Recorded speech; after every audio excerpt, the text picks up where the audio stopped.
One job. Literally one job. Hello, witches and wizards. Yes. Welcome back to my channel.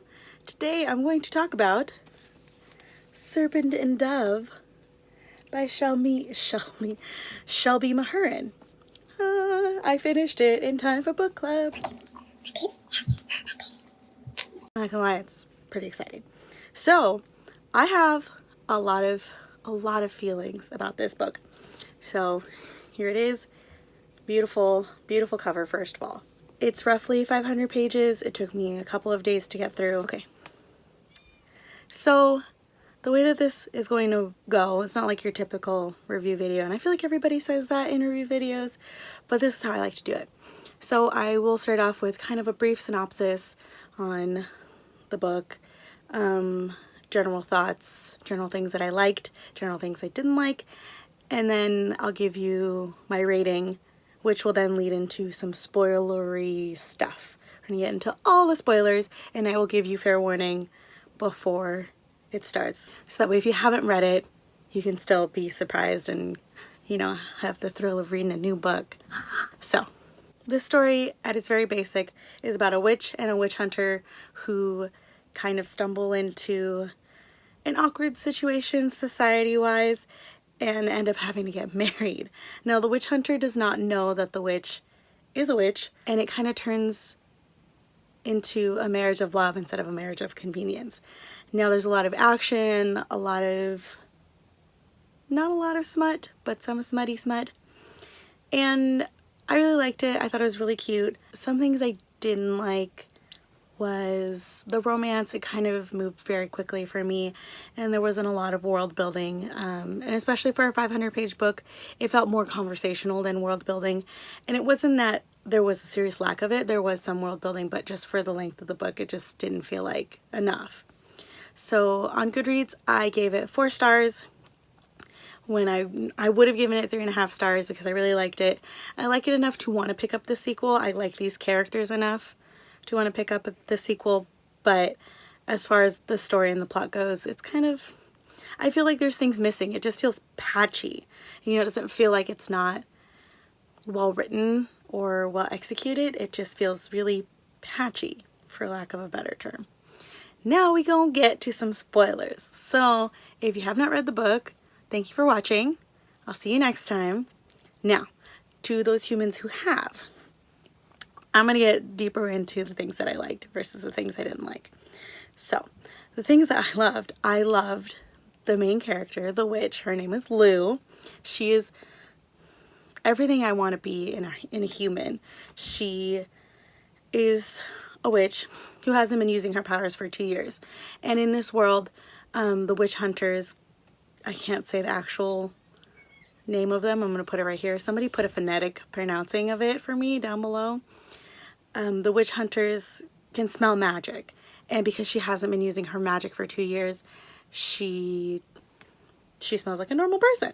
So, I mean, as normal as a person could be, I mean, if you go around smelling people. So, she smells like cinnamon, according to one of the witch hunters, which brings me to my other favorite character, the other main character, Reed. He is very tall, as they love to emphasize in the book. He's very tall, very, very, very tall. And he's kind of like a sweet little cinnamon roll to me, even though he's a witch hunter. And his innocence versus Lou's abrasiveness and her brashness. She swears and she wears pants when she's not supposed to because she's a woman.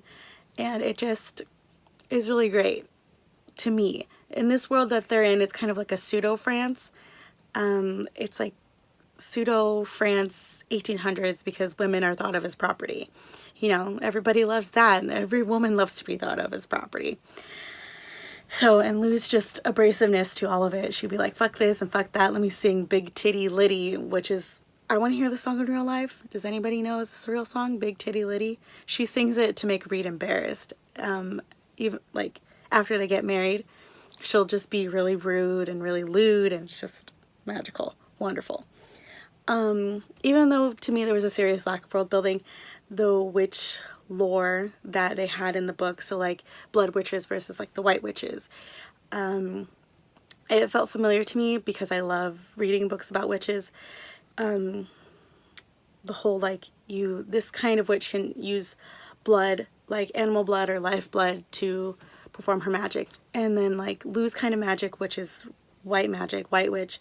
It reminds me of an anime, if you've seen it, I'll put it right here, Full Metal Alchemist. It's like alchemy, it's equivalent exchange, so you can't take something without giving something in return.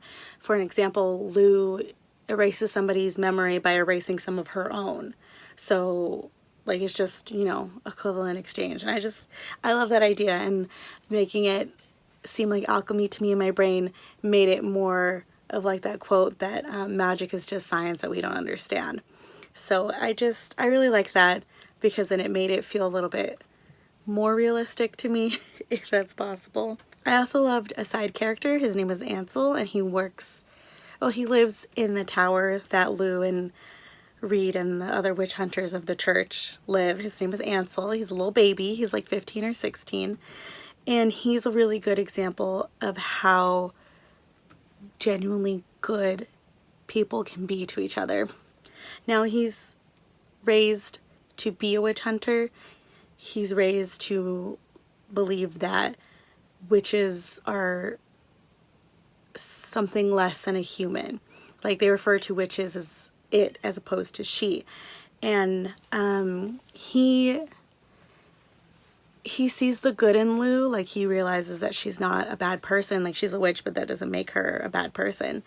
And he's like, she's my friend when she gets into trouble. And Reed's like, why do you want to help her? And he's like, she's my friend, dumbass.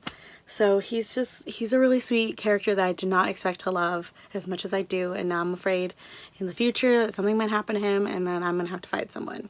I also really liked the argument that's presented at the beginning of the book of like female versus male.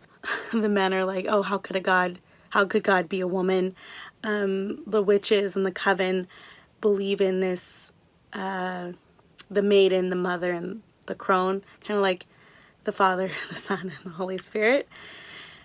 So I thought that was a really good twist on how religion is for different places, for different people. I'm really distracted by my own shadow. But I really liked that argument, and then I liked, as the book went on, those lines are really blurred of like, you know, men wouldn't be here without women, and they actually have their own strengths. Oh my gosh, what a concept. And even Reed becomes reliant on women and witches later on in the book. I'm trying not to give away too much because I really liked it, but like, I also need to talk about the things I didn't like. So here's the tea. I don't know if it's scalding, but just, you know, here's some tea. Things I didn't like. I did not like the relationship development with Lu and Reed. Now, I love the characters a lot. I feel like they're really well developed. Their relationship with each other just felt really sped up, really just, you know, it was enemies to lovers, and I love enemies to lovers, don't get me wrong.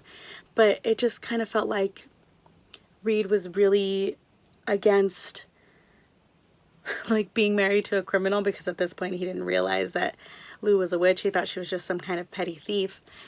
And Lu was like, I don't want to be around this person because he's killed my people, my sisters, and, you know, he's a terrible person because he would also want to kill me when he gets the chance.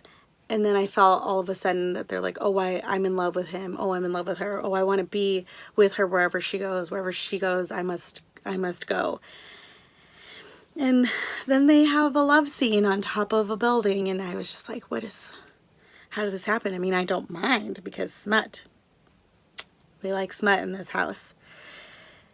And it just was like, okay, I guess this is happening. I guess we're in love with each other. And I've grown up with Disney movies, and I understand that, like, in those movies and in some books, people fall in love with each other in a few days, but it just felt more like it would have benefited from a slow burn. Maybe by the end they would have been like, oh, okay, by the way, I love you. And then maybe in the next book we would get a little more smut. But I guess Lu, she's definitely more in tune with her sexuality than Reed is, because he's a virgin before they make love for the first time. And that's totally fine too. You know, right on, love it. But it didn't feel realistic to me. And I know that's dumb. I know what you're saying. Mandy, this book is about witches. How could you look for something realistic? Well, I just want a realistic relationship. I just want like people actually realistically falling in love, especially from enemies to lovers. Like, just go from enemies to friends to lovers. Like, I just feel like they didn't even get to that friend zone. They were just like, I want to have sex with you. Like, I hate you. I want to have sex with you. Like, it just felt like that. There's no development there. Not really bothered me. In addition to that, the length of the book is 500 pages. Now I'm going to bring up a different book. I don't remember the author's name, but I'm going to put the book right here.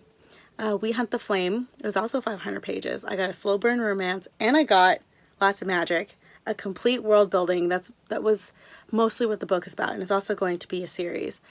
It's about the world building, the characters, and I just feel like everything was equally balanced, even though it was a slow burn book and everything kind of took its time, but it just made sense for the length of the book. Now for this one, there wasn't a lot of world building.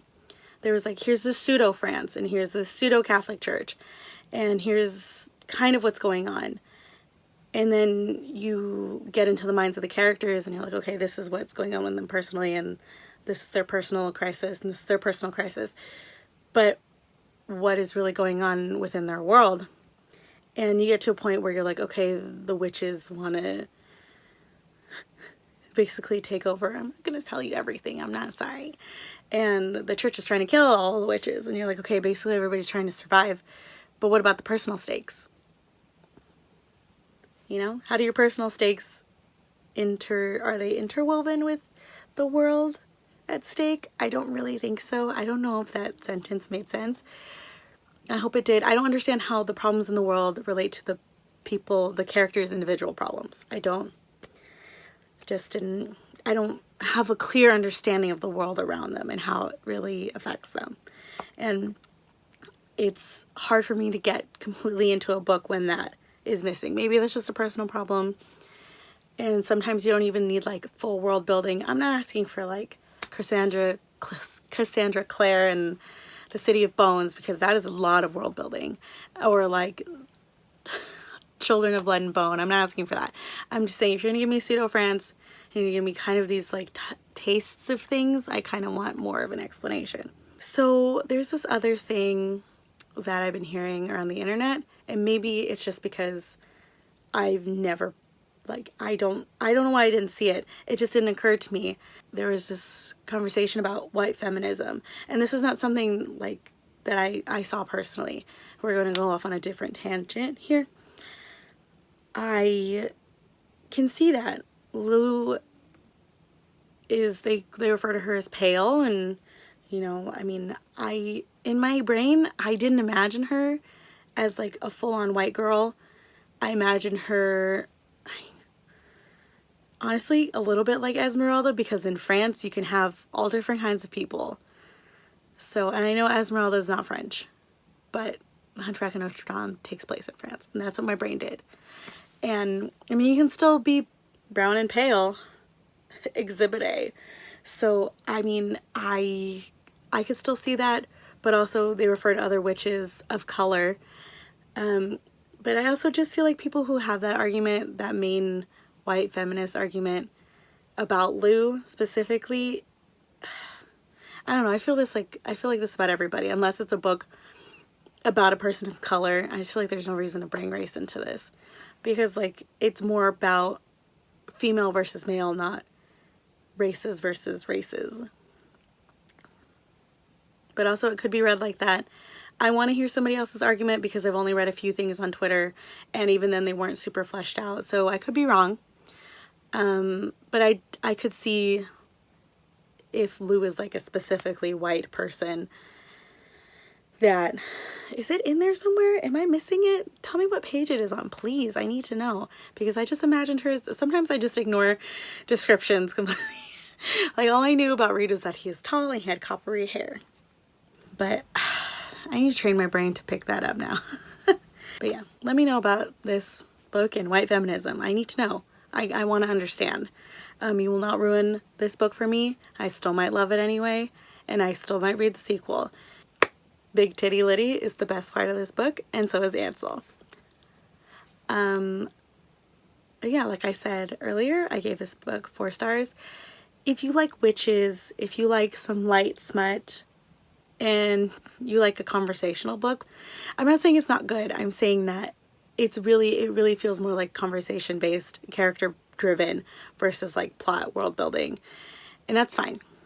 It's just not my favorite kind of book. I really like this book though, and I do plan on picking up the sequel when that comes out. So yeah, let me know what you think in the comments, what you're reading.